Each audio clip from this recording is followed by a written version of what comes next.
اعوذ باللہ من الشیطان الرجیم بسم اللہ الرحمن الرحیم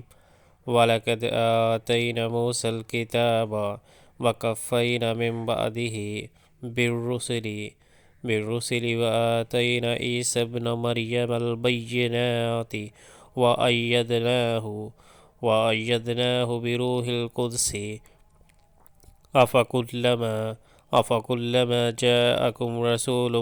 بِمَا لَا تَهْوَىٰ أَنفُسُكُمْ اسْتَكْبَرْتُمْ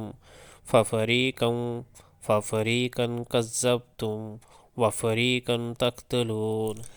ہم نے موسیٰ علیہ السلام کو کتاب دی، اس کے بعد پے در پے رسول بھیجے، آخر کار عیسیٰ علیہ السلام ابن مریم